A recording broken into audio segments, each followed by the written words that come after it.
Muy buenas noches, bienvenidos a un nuevo capítulo de Agricultura Prime, donde vamos a estar tratando varios temas de la contingencia, especialmente lo que es el texto propuesto como nueva Carta Magna. Esta semana hemos tenido varios hitos.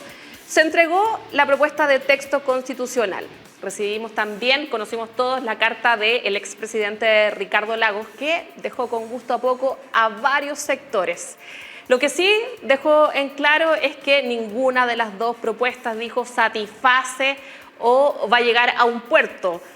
Chile merece una constitución que convoque, también fue lo que dijo. Junta Nacional de la Democracia Cristiana, dividido el partido, 60% está por el apruebo, los que van por el rechazo dijeron que no se van a callar y que van a seguir pro del rechazo, y esa es la postura que van a defender. ¿Qué pasa también? El dólar se disparó, llegó a un pic de 1.000 pesos. Algunos dicen es la incertidumbre por lo que viene en septiembre, otros dicen que todo se debe a factores internos. Así parte esta jornada de Agricultura Prime. Agricultura Prime, el estelar de agricultura con Jessica Castañeda.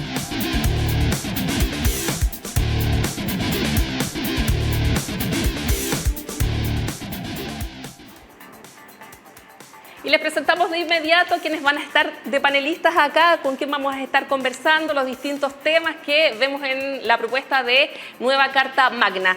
Por un lado, a mi derecha, los cambié, a mi derecha está abogado, ex convencional Fernando Atria. Muchas gracias por venir aquí a Radio Agricultura. Hola Jessica, hola Cristian. La derecha de la moderadora es la izquierda del público. También. Y a mi izquierda en este momento se encuentra Cristian Monkever, ex constitucionalista, abogado también. Bienvenido, gracias por venir acá a Agricultura Encantado. Prime. Muchas gracias por la invitación, Fernando. Nuevamente nos encontramos, ya nos echamos hasta de menos ya. ¿En serio? ya se está mimetizando. Claro, bueno, está bien. Tuvo buenas cosas este proceso. Es verdad. Buenas cosas, ya, en cortito, no son muchos minutos los que tenemos, así que lo vamos a ir repartiendo. Buenas cosas. Partamos, Fernando Atria, ¿cuáles son las buenas cosas de todo este proceso? Yo creo que la convención fue una instancia representativa bien distinta a lo que estábamos acostumbrados. Mucho más parecida, creo yo, no en su composición política, en su correlación de fuerzas, por así decirlo, sino en su composición, por así decirlo, sociológica, de lo que va a hacer la representación, los órganos representativos en el futuro.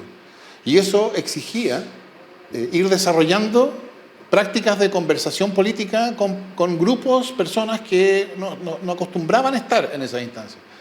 Y eso creo yo que explica tanto algunas de las cosas, por así decirlo, enojosas que ocurrieron durante la convención, pero también creo que fue un ejercicio extraordinariamente fructífero de ir desarrollando formas y prácticas de conversación.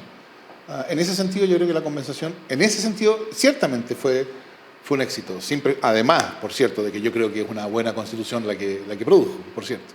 Gracias, Fernando. Cristian Monkever, ¿hubo buenas cosas? Sí, es un proceso, estamos metidos en un proceso constituyente gigante, que parte hace bastante tiempo, y que se venía pidiendo por muchos también hace bastante tiempo. Yo creo que en la forma cumplió 100% y destaco el aplauso cerrado en la persona de John Smoke, pero es el aplauso cerrado a todo el equipo de funcionarios del Congreso. Yo creo que hay un trabajo de funcionarios del Congreso, de académicos, de universidades, de sociedad civil, de gente que participó y que se involucró, y que yo creo que hay un punto súper potente. Luego la horizontalidad en la manera de relacionarse, un poco Fernando también lo señalaba, de las situaciones en que a mí me había tocado participar antes. Uno era el diputado Monkever, o el señor no sé qué cosa. Aquí eres Cristian, Fernando, Enrique, Juan, María, qué sea, Rosa. Había una relación de horizontalidad y además de aprender a conocerse con quienes estábamos ahí, bien profundo, porque las desconfianzas eran bien intensas y con mucha justificación de lado y lado. Entonces yo creo que en eso se cumplió. Ahora, claro, el resultado, Fernando dice que es un excelente producto, yo digo que no es tan bueno, pero sí, yo creo que en general el proceso, con todas sus luces y sombras que las tiene, y las tuvo hartas, yo creo que en el caso mío aportó. podían conversar entre los distintos sectores, entre sectores opuestos. Es que yo el otro día estaba haciendo una entrevista y recuerdo que él me decía que era distinto, Felipe Arboe, me decía, es distinto cómo debatimos en el Parlamento a cómo se llega a debatir acá, dijo. Y hay tanta desconfianza de algunos sectores que era difícil conversar. Eso fue lo que me planteó él, de hecho, aquí en Agricultura Prime. Yo creo que no puede juzgarse la convención sin tomar en cuenta las condiciones bajo las cuales la convención empezó a operar. Primero, las condiciones externas. Había una crisis política profunda, de hecho el proceso constituyente fue celebrado como una vía institucional para salir de una crisis que en su momento había quienes decían está en riesgo la continuidad democrática. O sea, ese era el grado de la crisis. Había, según algunos, presos políticos de la revuelta, violación de derechos humanos. Está bien, todo esto es discutible, por supuesto, pero eso era parte del ambiente. Y en ese contexto, 155 personas que no se conocían, que desconfiaban recíprocamente, cada uno, por cierto, pensaba que las razones para desconfiar eran enteramente justificadas, que llegaban a un órgano que se creaba en ese momento. No es como la Cámara de Diputados, que la mitad, una cantidad de diputados nuevos llegan, pero hay una cantidad de diputados que continúan, hay prácticas que no tenían regla alguna, no había procedimientos, no había prácticas, no había nada, y que de hecho al principio no teníamos ni siquiera las condiciones materiales mínimas. Esa era la circunstancia. Y por cierto, ir desarrollando espacios de conversación entre quienes no estaban del mismo lado, por así decirlo, fue difícil. Y yo creo que al principio, y supongo que eso lo vivió Cristian más que yo, de hecho, fue inhóspito, diría yo, por todo eso. Ahora, mi impresión es que a medida que se desarrollaba la conversación, el proceso dejó de ser inhóspito. Claro, hubo otras cosas, como parte que tenían que ver con el contenido de lo que se iba decidiendo, está bien, pero en términos de las posibilidades de conversación, yo creo que se fueron abriendo. Por eso yo creo que es un aprendizaje que va a ser importante para el futuro de la política chilena. Cristian Monkeberg. No, yo creo que diálogo hubo, ¿Ya? eso es evidente. Lo que pasa es que a nosotros no nos escucharon mucho en lo que queríamos, o no estaban los votos para las propuestas nuestras. Y está bien, si eso, cada uno saca sus conclusiones, si eso fue adecuado, acertado o no, pero hubo buena disposición. Ahora, hay que también entender, y me quedé un rato en silencio porque también esto también se dio en una situación de pandemia, primeros 6 meses del funcionamiento de la comisión, desconfianza y pandemia, donde el Zoom muchas veces fue el rey. Y eso no contribuye tampoco al establecimiento de relaciones humanas, claro. Tal cual. Porque si yo voy a la convención y miro la cara a Fernando y conversamos, nos tomamos un café o nos fumamos un pucho o lo que sea, y hay alguna posibilidad de diálogo, se da mucho mejor y más fácil que en una pantalla. Yo creo que los diálogos más potentes que se dieron en comisiones, al menos lo que me tocó ver a mí, eran en las comisiones presenciales. En las comisiones por Zoom era una locura. Además que alguien apaga la cámara, y, en fin, o dice que hay mala señal, entonces habla sin ni siquiera la cara, habla con la voz. Entonces es bueno que la gente también vea o conozca este tipo de situaciones, porque había que generar diálogo en situaciones extremas. En la segunda mitad de la convención ya nos pilló el verano, había mejores índices con el tema de los contagios. Tuvimos unos contagiados, César Valenzuela, que quedó la escudo, que suspender las sesiones por una semana, se acabó la convención porque se enfermó una persona que los mandaron a una residencia sanitaria y votaban desde allá y no lograban conectarse. Entonces todo eso yo creo que también complicó el diálogo inicial, pero mira. Se fue solucionando. Sí. Quiero partir. Tengo acá una impresión que conseguimos en internet del texto constitucional. Dice, capítulo 1, principios y disposiciones generales. Quiero que me explique cada uno qué entienden en este artículo, porque en realidad a veces como que un sector entiende una cosa y otro entiende otra cosa. Voy a tomarla. Sí, tómela. Artículo 1 dice, Chile es un Estado social y democrático de derecho, es plurinacional, intercultural, regional y ecológico. También dice que es una república solidaria y que es deber del Estado generar las condiciones necesarias para proveer, por ejemplo, los bienes y servicios. Pero el concepto plurinacional, como que cuando apareció, generó muchas reacciones, se prestó para muchos fakes. Entonces creo que me explique cada uno qué significa este artículo. A ver, yo diría, todos conocemos lo hemos aprendido en el colegio, etcétera, la noción de Estado-Nación. En ese par, Estado-Nación, la idea es, el Estado es una organización político-institucional y la nación tiene un significado que es ligeramente distinto al significado que se usa en el habla corriente, porque en el habla corriente, nación quiere decir país. Cuando se habla de Estado-Nación, no es Estado-país, es Estado-Nación, nación como un grupo humano, vinculado de un modo especial por tradición, historia, lenguaje, cosmovisión, etc. Entonces la idea de Estado-Nación es que lo que le da estabilidad al Estado como entidad institucional, etc., es la existencia de una nación. Tiene que haber un Estado y una nación, o sea, homogeneidad cultural, tradicional, etc. Y esa idea, la de Estado-Nación, lleva evidentemente a políticas de asimilación, negación de la diferencia, incluso exclusión y represión de la diferencia. Y eso es un lugar común de la historiografía chilena sobre el siglo XIX, que la nación fue construida desde el Estado, ¿no? La homogeneidad de este grupo cultural, de este grupo humano, fue construida desde la institucionalidad. Y eso nos lega a nosotros, así como le legó a muchos otros países, un problema, que el problema de la existencia de grupos humanos, digámoslo del modo más genérico, que se resisten a ser asimilados y que experimentan ese intento de asimilación como agresión. Y eso es lo que está detrás, no es lo único, pero eso es uno de los elementos que está detrás de la reivindicación de los pueblos originarios, en particular del pueblo mapuche.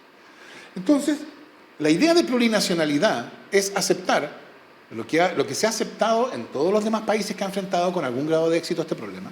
Y no estoy pensando solamente en Bolivia o en Ecuador, sino también en Colombia, Canadá, Nueva Zelanda, Australia, que no es condición de la estabilidad del Estado como organización institucional la homogeneidad del grupo humano. Y que entonces un Estado puede ser común a distintos grupos vinculados por tradición, historia, etc., y que se reconocen a sí mismos como entidades existentes, el pueblo mapuche, el pueblo aymara, etc. Esa es la idea de plurinacionalidad. Por lo tanto, yo diría, plurinacionalidad es la idea de reconocer la existencia política de los pueblos originarios, cosa en la cual, hasta donde yo sé, estamos todos de acuerdo, porque incluso quienes son críticos de la plurinacionalidad dicen, a mí me parece muy bien el reconocimiento de la existencia política de los pueblos originarios. Yo diría, el lenguaje que tenemos hoy día, el lenguaje que es hecho común para eso y que tiene el sentido que yo acabo de explicar, es el de la plurinacionalidad. Solo ese es el sentido. Y yo creo que pensar un proceso constituyente como el que nosotros hemos tenido ahora, una convención constitucional con representación, con reconocimiento de la existencia de los pueblos originarios manifestados en escaños indígenas, que no fue decisión de la convención, pensar que esa convención no iba a moverse en esa dirección, yo creo que eso sí habría causado habría sido sorprendente y habría sido decepcionante probablemente. Cristian Monkeberg. Sí, a ver, sí, yo no tengo, y comparto que la plurinacionalidad es una definición, un concepto. Uno puede estar más de acuerdo, otros no. Hay unos que hablan de, en vez de una plurinacionalidad, de una multiculturalidad, que el país está conformado, nuestro país o nuestro Estado está conformado por un sinnúmero de culturas que representan estos pueblos, unos que llegaron antes, otros que llegaron después. Mira, eso es un tema. Yo no cuestiono tanto el que sea o no plurinacional. A mí lo que me produce más, el que no estoy de acuerdo, es cómo se desarrolló esa plurinacionalidad en la Constitución. Que Fernando dice, claro, tenía que tener un correlato, lo acaba de señalar, pero yo creo que ese correlato se pasó varias comunas, por así decirlo. Porque se crea, y lo hemos conversado en varias oportunidades, un sistema de justicia paralelo. Está bien, que el legislador tiene que regular o no, en fin, pero se crea un sistema de justicia paralelo donde la Constitución, pudiendo haber puesto límites, no los quiso poner. ¿Y por qué? Porque no hubo votos para eso. Entonces quedó simplemente un puro límite, que es la Corte Suprema la que logra unificar. Se crea escaños reservados, para mi juicio, excesivos, porque es en todo tipo de instancias. Y creo yo que llevarlo a todo tipo de instancias, comunales, consejos regionales o asambleas regionales, más el Parlamento, creo que es excesivo. Creo que es excesivo para la realidad del país. Se crean también una manera de organizar los territorios en una lógica de autonomía territorial indígena con autonomía financiera, administrativa y política, también, a mi juicio, excesivo y que va a complejizar las cosas. ¿Para qué decir todo el sistema de consulta y consentimiento, dependiendo de la materia que se trate, es consentimiento o es consulta, que ya venía aparte de eso por convenios internacionales que había tenido Chile. Entonces, claro, a mí me pasa eso, que creo que, y a gran parte de la ciudadanía que está evaluando si aprueba o rechaza, y más bien se está cargando por el rechazo, una de estas razones es esta diferencia tan brutal. Porque cuando uno le pregunta a la gente, y con esto termino, ¿quiere escaños para los pueblos indígenas? Sí, pero no en exceso. Eso es lo que te dicen, eso es lo que dicen los números, las encuestas, ¿no es cierto? Si uno quiere mirar opinión de la gente. Entonces, ahí uno empieza a notar las diferencias, y bueno, pero la propuesta es la que hay y cada uno va teniendo su opinión respecto a esa materia. Y Sí, yo agregaría un par de cosas. Yo diría, respecto de los escaños, la regla es proporcional a su representación poblacional, ¿no? Y respecto de eso está especificado respecto de los órganos del Poder Legislativo. Efectivamente, la Constitución ordena que haya escaños en proporción a su representación censal, por así decirlo. Y respecto de los otros órganos colegiados de representación, las asambleas regionales y los consejos municipales, la nueva Constitución lo que dice es, habrá escaños cuando corresponda, ¿no? Y cuando corresponda, ¿qué quiere decir? No tiene que haber escaños en todos los consejos municipales, habrá escaños en los consejos municipales que, dado el número de miembros del consejo y la población indígena en la comuna respectiva, correspondan, ¿no? Entonces, es una manera de buscar una integración y representación adecuada de los pueblos indígenas. Y sobre la justicia, los sistemas de justicia indígena, que es una cuestión que ha dado mucho que hablar, pero mi observación es que muchas de las personas que se manifiestan en contra es porque tienen una idea que no corresponde a la realidad de lo que significa justicia indígena. Yo estaba hablando con algún ex convencional de la UDI hace unos días y yo lo escuchaba decir, esto significa que si una persona comete un asesinato, la sanción que va a recibir es distinta, o puede ser distinta, si es indígena o si no es indígena. Y eso no es así, porque es verdad que cuando habla de sistemas de justicia indígena no hay limitaciones como que diga, por ejemplo, no corresponde a materia penal. Pero hay otras limitaciones. Por ejemplo, sí dice que los sistemas de justicia deben respetar los derechos fundamentales. O sea, están limitados por los derechos fundamentales. Y hay inmediatamente dos derechos fundamentales que son obvios, que están ahí y son indiscutibles. Uno es el principio de legalidad penal. Solo la ley puede crear delitos y solo la ley puede imponer sanciones, fijar las sanciones para los delitos, las sanciones penales. Por consiguiente, no puede haber, es contra la Constitución que haya delitos o sanciones fijadas por prácticas tradicionales de los pueblos originarios. Eso no es así. Y la propia Constitución también establece la garantía de igualdad ante la ley. Entonces, no puede haber diferencias. ¿Qué es lo que queda cuando uno toma en cuenta eso? Que el reconocimiento de la posibilidad de la justicia indígena, en el fondo, lo que significa es que parte del reconocimiento de la existencia política de los pueblos indígenas es que ellos pueden apelar reconocidamente a sus propias costumbres y tradiciones para decidir los conflictos entre ellos. Y yo creo, cuando uno lo pone así, uno se pregunta, ¿cómo podría haber un reconocimiento genuino de los pueblos originarios y que al mismo tiempo la Constitución negara la posibilidad de que ellos recurran a sus propias tradiciones y costumbres para solucionar los problemas entre ellos? ¿Es así de claro ese punto? ¿No? ¿Por qué? Se intentó ser así de claro y se trataron de poner límites. El problema es que los límites que se intentaron poner en el debate constitucional se rechazaron todos. Y quedamos con una cosa abierta. Entonces, claro, Fernando señala, esto lo tiene que resolver el legislador. No, yo digo, esto está limitado, por ejemplo, por el principio de legalidad. No, está bien, pero... O sea, no hay delitos creados consuetudinariamente. Sí, estoy de acuerdo. No hay sanciones creadas sí, consuetudinariamente. Pero sí puede haber la posibilidad de que haya tribunales indígenas que se resuelvan temas penales. Y haya tribunales orales en lo penal, como ya los conocemos, que resuelvan los temas penales para el resto de los chilenos. Eso puede pasar. Eso está abierto. Y se le quiso poner límite y no hubo los votos suficientes para poner límite ahí. Entonces, claro, eso puede pasar. Y esa es la verdad. Entonces, ¿es eso deseable? Yo creo que no. Yo creo que las justicias indígenas, así como los tribunales especiales, pueden existir, no es que deben, pueden existir y en otros países existen, pero acotado a ciertas materias, ¿no es cierto? Y cuando yo puedo, lo acoto.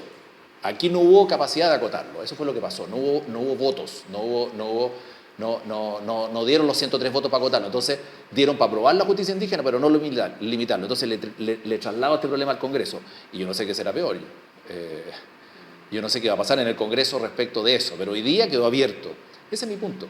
No, pero por eso, dejémoslo aclarado el punto no es que pueda haber delitos o penas fijados por reglas que fluyan de las costumbres de los pueblos originarios, porque Claro, el o sea, principio por de legalidad ejemplo, rige para todos. Claro, o sea, no si podría hay- haber una pena de azote, por ejemplo. No, Claro, no. Porque, o sea, porque la los- costumbre de un pueblo lo quiero diga. decir, estamos de acuerdo. los delitos y las penas van a ser los mismos y las mismas para todas las personas.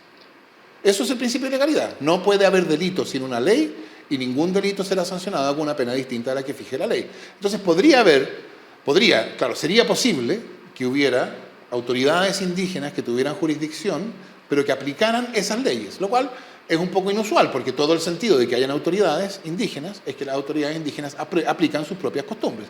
Como esas costumbres no pueden crear delitos y no pueden fijar penas, entonces la solución clara es, en los hechos, la justicia indígena va a ser para cuestiones no penales o para cuestiones penales de muy baja entidad. Por ejemplo, Claro. una de las cuestiones que impidió que se pusiera una prohibición genérica a lo penal en la discusión era que el abigeato era una cuestión sentida por las comunidades indígenas, que el abigeato pudiera ser aparte de la competencia fijada por la ley después de la justicia indígena. ¿Por qué? Eso muestra de lo que se trata. El abigeato es típicamente un problema interno a una comunidad, ¿no? Entonces estamos hablando de eso. Justicia indígena es reconocer a los pueblos indígenas la posibilidad de apelar a sus tradiciones y sus costumbres para solucionar los problemas entre ellos, con la limitación expresa, porque esa sí está, de que tienen que respetar los derechos fundamentales, entre los cuales está el principio de legalidad. No hay delito, no hay pena sin ley dictada por el Congreso, ¿no? O sea, por el Congreso y la Cámara, el Congreso de Diputados y la Cámara de las Regiones, en su caso, y la igualdad ante la ley, que también Está es un bien, pero derecho ese fundamental. punto no se logró. Pero se sí está logró, puesto, pues. se logró derechos humanos, la legalidad. Y pero derechos fundamentales. Pero todo lo demás quedó abierto. Pero derechos fundamentales. No, está bien, pero todo lo demás quedó abierto, pues, Fernando, y lo sabemos. O sea, vamos a poder tener tribunales, está bien, con un mismo delito, pero lo puede sancionar. Por un lado, si se quisiera, un señor X que está conformando un tribunal indígena o el tribunal penal oral en lo penal que conocemos. Entonces, a eso nos referimos. Y se le quiso poner límite, porque claro, él insiste y está muy bien en su línea argumental, pero yo vuelvo a insistir, se quiso poner límite, se propusieron alternativas, se propusieron propuestas. El derecho a opción, por ejemplo, si yo no tengo ascendencia indígena, ¿por qué voy a tener que ir a ese tribunal? Hoy día quedó sin regulación eso, porque se planteó el derecho a opción y hoy día eso no quedó aprobado. Entonces, ¿qué es lo que me queda por ahora por delante? Es que eventualmente el Parlamento me dé ese derecho a opción. No se logró en el tribunal, no se logró en la convención, en fin. Y eso es lo que produce diferencias. La justicia indígena está produciendo diferencias. Ahora, la objeción entonces es que dejó la ley, la Constitución, demasiadas cosas entregadas a la legislación. Lo cual es una objeción interesante, porque una Me de las quedan 2 minutos críticas de este que se bloque. hace a la Constitución es que la Constitución es maximalista y no deja las cosas entregadas a la legislación. Yo diría en general que las cosas que queden entregadas a la ley es una buena noticia. Me quedan 2 minutos, así que tengo no un sé. minuto para cada uno con esto. Va relacionado también. Chile está conformado por entidades territoriales autónomas y territorios especiales en el marco de la equidad y la solidaridad. Pero eso de territoriales autónomos y territorios especiales, como que era casi que íbamos a tener un Chile dividido entre nosotros. Sí, mira, se da una... doy mi opinión rápido para no, porque sé que me quedan 3 minutos. Nosotros nos vamos a transformar, o sea, la propuesta es un Estado regional.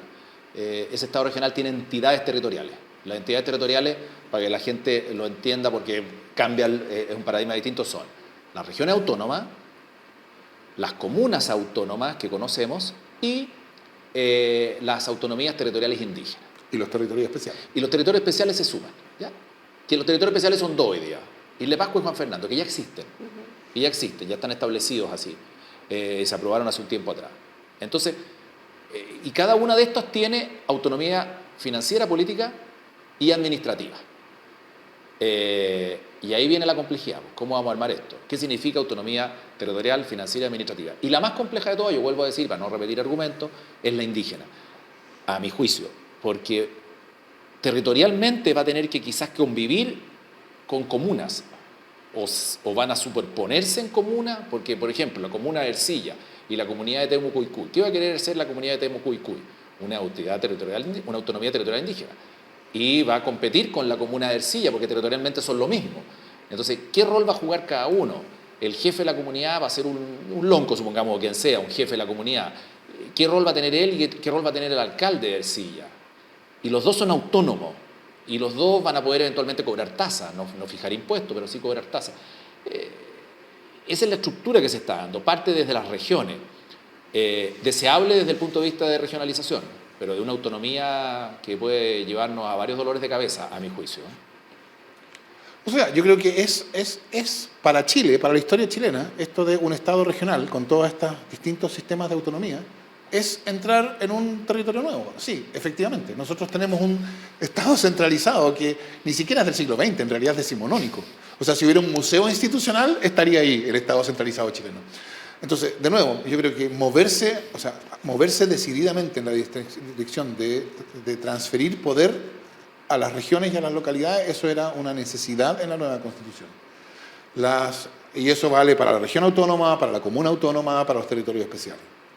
Todo lo cual ya de una u otra manera existe. Lo más nuevo son las autonomías territoriales indígenas, que no están especificadas en la Constitución, ¿no?, sino son entregadas a la ley. Esto es una cuestión que tendrá que ser discutida legislativamente, y las cuestiones que menciona Cristian, por cierto, van a ser tema de esa discusión.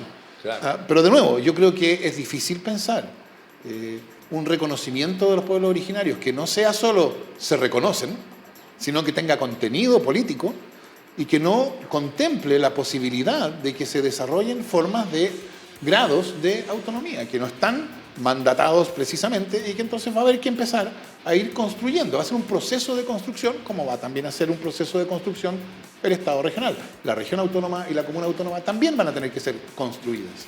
Lo interrumpo, Fernando, nos vamos a un alto comercial, es cortito, y vamos a volver con más Agricultura Prime. Agricultura Prime, el estelar de agricultura con Jessica Castañeda.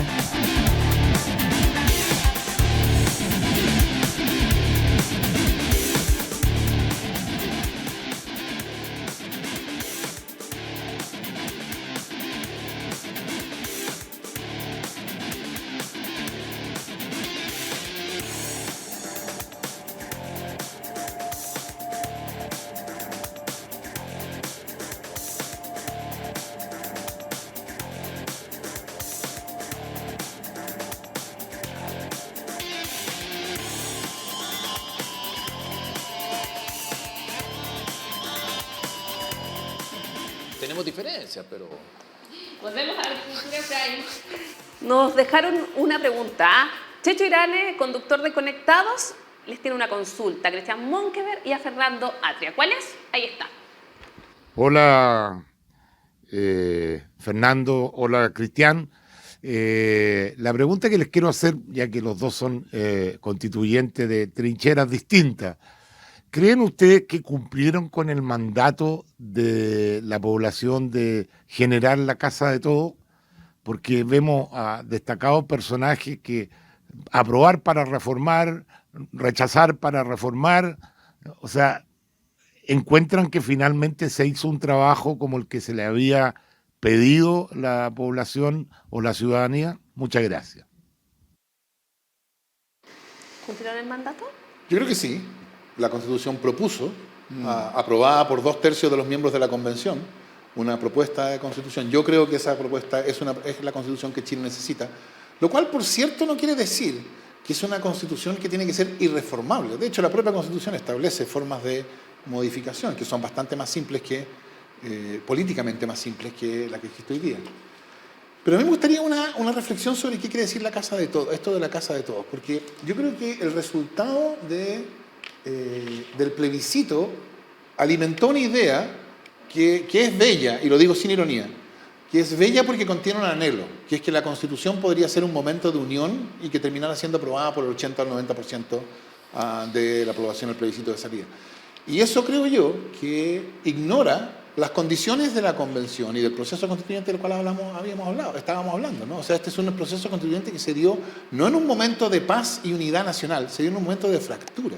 Y esa es una fractura que va a tener que ser reparada en el tiempo. Yo no creo que la Constitución que salió de la Convención vaya a ser una Constitución que sea aprobada por el 80 o el 90%, como 90% del voto en el plebiscito. No. Yo sí creo que es una Constitución que puede llegar a ser vista en el tiempo, que se va a ir convirtiendo en algo que retrospectivamente diremos es lo que nos ayudó a superar la fractura, la crisis en que estábamos. Y como nos ayudó a reconstruir nuestra convivencia política, en ese sentido es de todos. ¿Cumplieron el mandato, Cristian Monkeberg? A ver, en lo personal, de todas maneras, yo hice todo lo posible, estuve en todas, yo creo que falté a una comisión, porque yo estuve en varios estuvimos en varias comisiones. Me tocó estar en el sistema político, coincidimos, estuve en comisión de normas transitorias y además estuve en una que es bien importante, pero que se conocía poco, que era una comisión de participación popular. Y creo que fallé a una sesión de una comisión. El resto estuvimos en todas sesiones del pleno y casi todas presenciales. Yo creo que desde el punto de vista de la forma se cumplió. Y nos sacamos la mugre, presentamos normas, indicaciones, y en el caso nuestro había que ser bien resiliente, porque en todas las votaciones nos iba bastante mal. Entonces, pero sí, yo creo que en la forma, y en general yo creo que en la forma,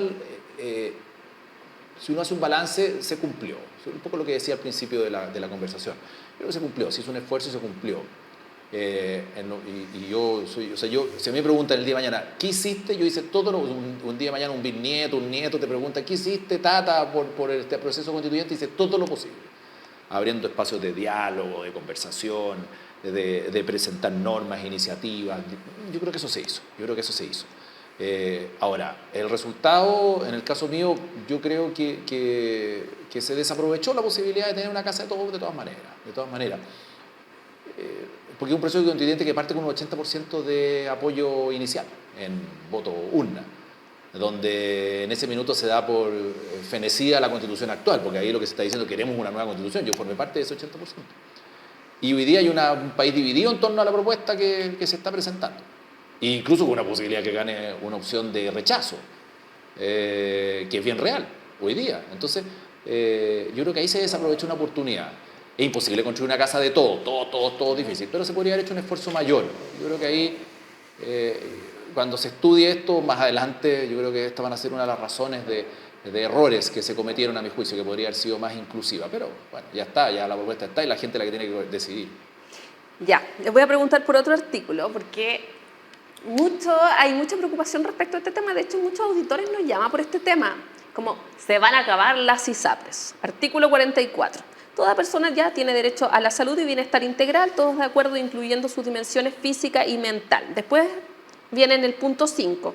El Sistema Nacional de Salud es de carácter universal, público e integrado, se rige por los principios de equidad, solidaridad, interculturalidad, pertinencia territorial, descentralización, eficacia, calidad, oportunidad, enfoque de género y varios. ¿Qué es el Sistema Integral de Salud?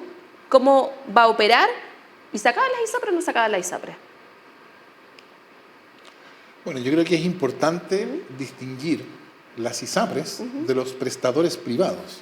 Que vienen en el punto 7, creo. Por eso, las ISAPRES no son prestadores de salud. Las ISAPRES son compañías de seguro. Es decir, las ISAPRES son parte de un sistema que supone seguros privados de salud. Y lo que se asegura ahí es, lo que se dispone ahí es que habrá un sistema de salud universal, público e integrado. Universal quiere decir para todos, público quiere decir no estatal necesariamente, de hecho está especificado más adelante, sino quiere decir que funcione con un criterio público de igualdad ciudadana, e integrado precisamente quiere decir que va a ser un sistema que va a estar compuesto de distintos elementos. Y más adelante se especifica que los prestadores privados podrán participar en los términos que fije la ley. Entonces, ¿cuáles son las características precisas? ¿Cómo se va a organizar el sistema de salud, este sistema de salud universal, público e integrado? Eso es algo que no está fijado por la Constitución y que, si uno mira el derecho comparado, tiene casos con muy distintos, desde un sistema fundamentalmente estatal, como el sistema británico, hasta sistemas en que tienen una caja pagadora pública central, como el canadiense, y que tienen muchos prestadores privados, etc. Todo eso será una decisión que no toma la Convención. La Convención no estaba en posición de diseñar un sistema de salud, sino tendrá que ser tomando en cuenta las características de lo que existe en Chile, etc. Ahora, el norte es que haya un sistema que sea común para todos.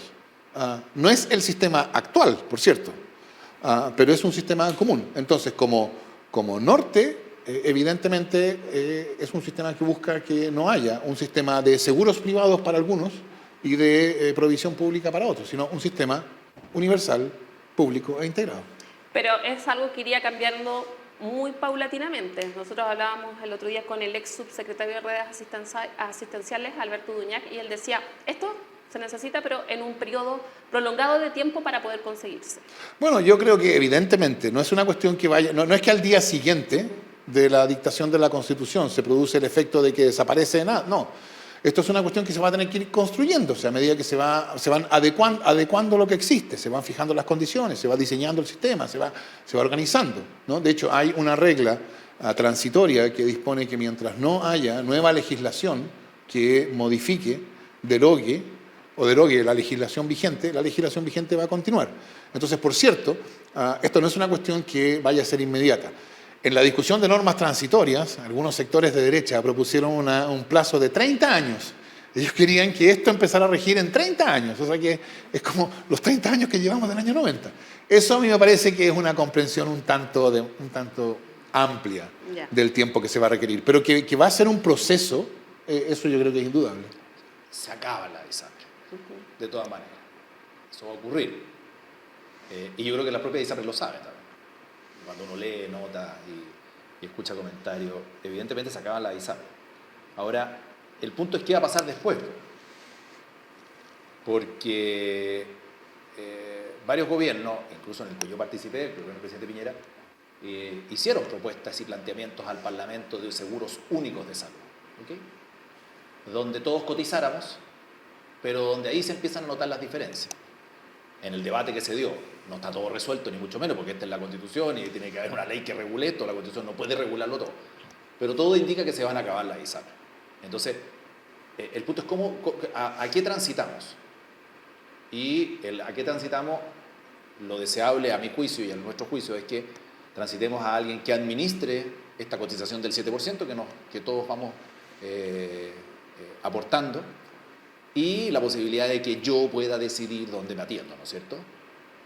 Si voy, claro, pero eso se refiere a, prestadores. Prestadores, ¿no es cierto? Si me voy a no hablemos de la clínica, al centro médico, al centro radiológico, el que está cerca de mi casa, al médico que me gusta y que es privado, etcétera, y que no había estado en un hospital público, sino que está en un hospital privado, en fin. Eso es lo deseable. Lo que se está planteando aquí es algo más bien universal de este tipo, pero orientado más a lo público. Entonces ahí empiezan las especulaciones. ¿Qué va a pasar? ¿Se acaba la ISAPRE, nos vamos a ir todo a lo público o vamos a poder optar entre lo público y lo privado? Nosotros queremos que se pueda optar. Nosotros queremos que se desarrolle un sistema de salud que sea solidario, donde todos aportemos, está bien, pero donde yo pueda decidir dónde me voy a atender.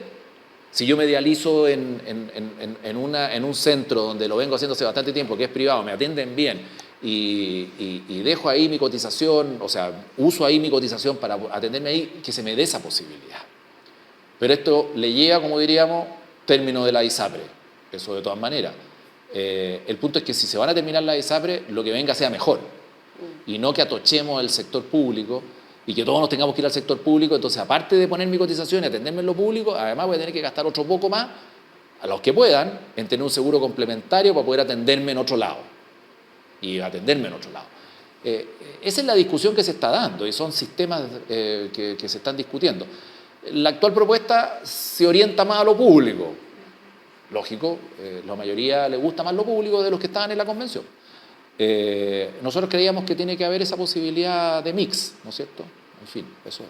A ver, perdón, yo agregaría, esa posibilidad de mix está explícitamente reconocida, ¿no? El Sistema Nacional de Salud podrá estar integrado por prestadores públicos y privados. Claro, eso fue lo que mejor se consiguió, dijo, el podrá.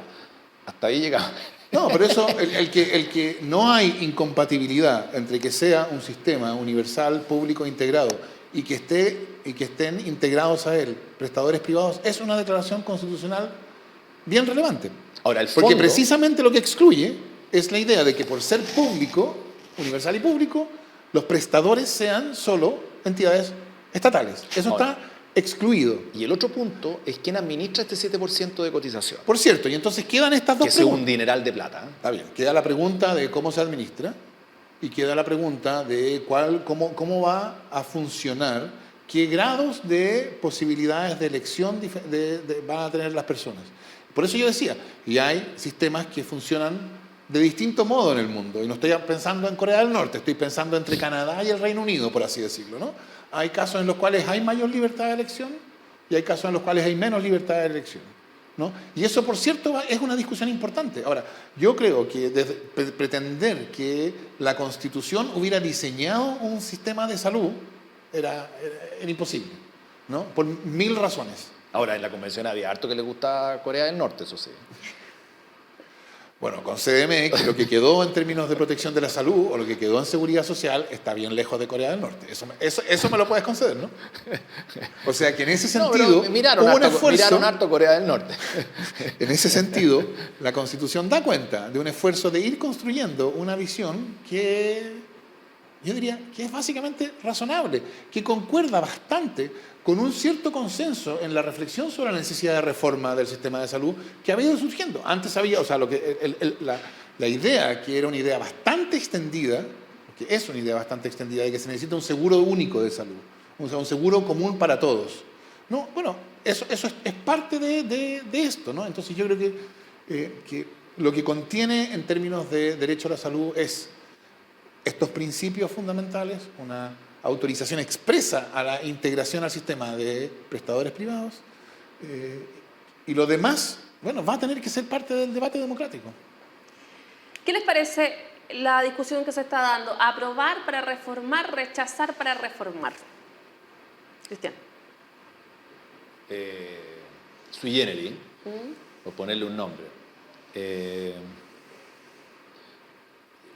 Yo creo que el aprobar por reformar es re difícil hoy día. O sea, es un cuento chino, por así decirlo. Porque es difícil reformar una constitución recién aprobada con requisitos complejos, no digo imposibles, pero sí complejos, que es plebiscito, 2/3, 4/7, dependiendo de las materias de que se trate. Y más aún cuando está recién aprobado. Uno dice, oye, esta constitución me gusta más o menos, no, pero lo voy a aprobar igual. Total, después la arreglo. No se va a arreglar en un buen tiempo. Y por lo tanto, el que aprueba tiene que entender que aprueba lo que tenemos en un paquete completo, y si el auto falla, va a quedar fallando un buen tiempo antes de que se reforme, a mi juicio. Pues un poco la historia de la humanidad y la historia de Chile. No es llegar y cambiar una constitución, además cuando ya ha sido ratificada por un plebiscito, por mucho que sea un 50,1%. Entonces yo lo veo difícil. Yo sí veo una mejor posibilidad de ganar el rechazo, de aprovechar todo el influjo de este proceso constituyente, esta fuerza que trae, recoger lo que se ha avanzado y con un liderazgo del gobierno, que tiene que tenerlo, porque es el presidente de la República, la figura que tiene que conducir situaciones como esta, si se llega a producir ese espacio, de poder tener un texto que, aprovechando todo esto, esta fuerza de estudio, de trabajo y de empeño que se ha hecho, de tener un texto que interprete a una mayoría más grande. Yo lo veo así. Pero finalmente, el aprobar para reformar y el rechazo para hacer algo nuevo, mejorado, da cuenta de que la propuesta nuestra no es unitaria, es muy discutida. La propuesta, nuestra de la convención, de la cual yo formo parte, que yo no la aprobé en un buen número de artículos, pero que desaprovecha esa oportunidad. Más bien es una propuesta que tiene al país dividido. El gesto lo tienen que hacer de la derecha, es lo que me han dicho varios entrevistados en estos días. Sí, lo que pasa es que siempre van a decir que hagamos gestos, pero podemos hacer lo que quieran. Yo, si quieren, puedo bailar en la calle. Lo digo en forma coloquial nomás, porque es evidente que el 80% de la ciudadanía dijimos, queremos una nueva constitución. Y yo quiero una nueva constitución, no quiero una reforma, no quiero esa constitución que hoy día nos rige, ya está dando sus últimos estertores o los últimos aleteos, está en eso. Entonces no podemos seguir con eso. Con la propuesta que se nos viene, ahora que se propone la ciudadanía, tampoco es la que satisface. Pero sí tenemos que tener una constitución. Y en nuestro sector, yo creo que cada vez hay más convicción. Yo puedo hablar de mi partido, que tiene una bancada gigante en la Cámara y en el Senado, la más grande en los dos lados. Y en los dos hay absoluta disposición, porque sé quiénes están, conozco las generaciones de los políticos que están hoy día en el Parlamento y cortando el queque en mi partido, es avanzar en esto. Eso va a estar. Ahora, lo que pasa es que ¿qué más pruebas uno puede dar? Ya no sé qué más se puede hacer, pero efectivamente a veces la historia te condena. Pero los que están hoy día son muy distintos a los que estaban en los 90 o en los 80 o en los 60 o en los 50, en fin. Fernando. A ver, yo creo que aquí es importante comparar las situaciones. Yo creo que, a ver, lo primero, ¿es esta una constitución que tiene defectos de diseño que hacen imprescindible que sea modificada en el caso de que sea aprobada lo antes posible? Yo creo que no. Yo no estoy diciendo que sea perfecta ni que no pueda ser reformada. Lo que estoy diciendo no es que tenga defectos graves de diseño que hagan imprescindible que sea modificada antes de que entre en vigor. Eso es lo primero. Pero yo no tengo ninguna razón para pensar que es una constitución irreformable. De hecho, la propia constitución contiene un procedimiento de reforma. Y entonces lo que uno tiene que hacer, si asume la posición de quienes están en el apruebo para reformar, es que yo creo que, la verdad, apruebo para reformar es lo mismo que apruebo, porque cuando uno aprueba, aprueba la Constitución y aprueba también un procedimiento de reforma.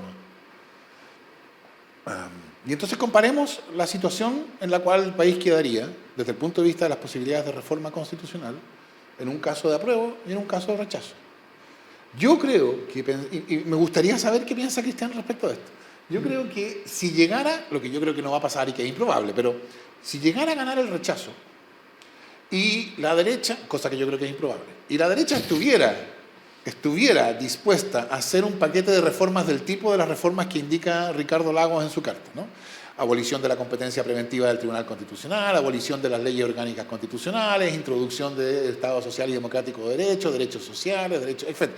Un paquete grande de reformas. Yo creo que es impensable que con eso se pretenda solucionar el problema constitucional mediante la promulgación de una ley y su publicación en el Diario Oficial.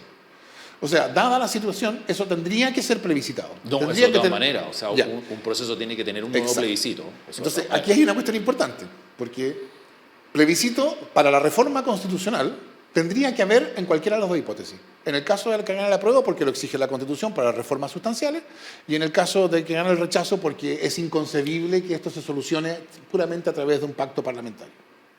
Como el plebiscito en ambos casos existirá, lo que nos queda es comparar las otras condiciones. ¿Y cuáles son esas otras condiciones? En el caso del rechazo sería 2/3, lo cual en los hechos le devolvería la llave a la derecha, y no a la derecha que representa a Cristian Monkever, porque si esa fuera la derecha que tiene Chile, otro gallo nos cantaría. Le devolvería la llave a la UDI. O sea, esto es una cuestión matemática, ¿no? La UDI podría, como ha estado en los últimos 30 años, en posición de decir esto sí y esto no. Y esto que estamos dispuestos a reformar, pero estamos dispuestos a reformarlo en estos términos. Estamos dispuestos a eliminar la competencia preventiva del Tribunal Constitucional, pero solo la de oficio, no la en fin, hay mucha letra chica que puede entrar por ahí. Entonces, 2/3 más plebiscito si gana el rechazo. Ese plebiscito no es exigido, pero va a ser necesario. Y si gana el apruebo sería 4/7 más plebiscito. Y entonces la pregunta es, ¿cómo se facilita el camino hacia la reforma? En la hipótesis de que lo que nos interesa es la reforma. Devolviéndole la llave del cambio constitucional a la UDI, con una regla de 2/3, o con una regla que exige un acuerdo parlamentario mucho más bajo, pero que exige también, en la medida que es sustancial, plebiscito. ¿Y por qué plebiscito? Yo creo que porque el plebiscito va a ser necesario. El plebiscito con 4/7, que es la regla de la Constitución nueva, tiene una diferencia fundamental con una regla de 2/3. Y es la regla de 2/3 tiene el sentido y el efecto de darle veto a una minoría parlamentaria que no tiene la regla de 4/7 más plebiscito. La regla de 4/7 más plebiscito simplemente hay que retener la idea de que la Constitución es una decisión que se toma mediante la participación directa del pueblo. En esas condiciones, yo creo que incluso quienes quieren reformar una reforma constitucional tienen una razón para votar apruebo e instar por la reforma posterior que para votar rechazo y hacer lo mismo. Nos quedan 2 minutos, 1 minuto para cada uno, para cerrar, lo que quieran. Ideal cierre. Varias cosas. Primero, agradecer la invitación y al mismo tiempo pedir a la ciudadanía que se informe, que lea, que pregunte, que vea programas como estos, que nos llenen el WhatsApp o las redes sociales de duda, que la miren la Constitución completa, por arriba, por abajo, que como nos ha tocado en varios debates en estos pocos días que ya terminamos nuestra pega y nuestra labor como constituyente, y que la informen bien y que evalúen si efectivamente esta propuesta es una propuesta que proyecta a Chile hacia el futuro, es una propuesta que une, es una propuesta que permite el desarrollo individual, personal, colectivo, familiar, de futuras generaciones, o es un retroceso. En el caso mío, a mi juicio, yo creo que esta propuesta no cumple esos requisitos, lamentablemente lo digo, porque formé parte de este proceso, y creo que vamos a tener que hacer un segundo esfuerzo, como lo dijo el expresidente Lago, para poder tener una constitución que realmente una chilenos y chilenas. Fernando Atria, su minuto prime. Y me aprovecho de que todo lo que dijo Cristian, hasta que dijo en el caso mío, todo lo que vino antes, yo lo suscribo enteramente. Así que no tengo para qué decirlo, lo doy por reproducido. Y reemplazo lo que viene después de en el caso mío con lo siguiente. Yo creo que es importante que nos preguntemos de qué depende el voto, o sea, el juicio de cada uno. Porque claro, uno en una constitución acordada por 2/3, en este contexto de 388 artículos, por supuesto que todos vamos a encontrar cuestiones que no nos gustarían. A mí no me gusta que haya autonomía financiera para el Poder Judicial. Pero claro, eso no me lleva a mí a decir debería votar rechazo. Entonces, ¿de qué depende? Y yo creo que la pregunta fundamental ¿es esta la Constitución que Chile necesita? ¿Y la necesita para qué? La necesita para empezar a reconstruir la convivencia política que está fracturada por la crisis en la cual estamos. La crisis que hizo necesario el proceso constituyente. De eso se trataba el proceso constituyente. Por eso fue celebrado en su momento prácticamente por todos. Entonces, ¿es esta la Constitución que permite reconstruir o comenzar a reconstruir la convivencia política para poder salir de la crisis? Y a eso mi respuesta es categóricamente sí. El Estado social y democrático de derecho, derechos sociales, un Estado regional, una regla de paridad entre hombres y mujeres, una nueva relación con los pueblos originarios por primera vez en la historia de Chile, una nueva relación con la naturaleza. Yo creo que son todas esas líneas, sin perjuicio de cosas que uno pueda observar aquí y allá, todas esas líneas son líneas que están en el centro, creo yo, de lo que fue progresivamente llevando a la crisis que terminó estallando en octubre del 2019 y entonces que hizo necesario algo así como el proceso constituyente. Y nosotros dejamos hasta acá esta Agricultura Prime. Muchas gracias por venir y nos volvemos a encontrar la próxima semana. Chao.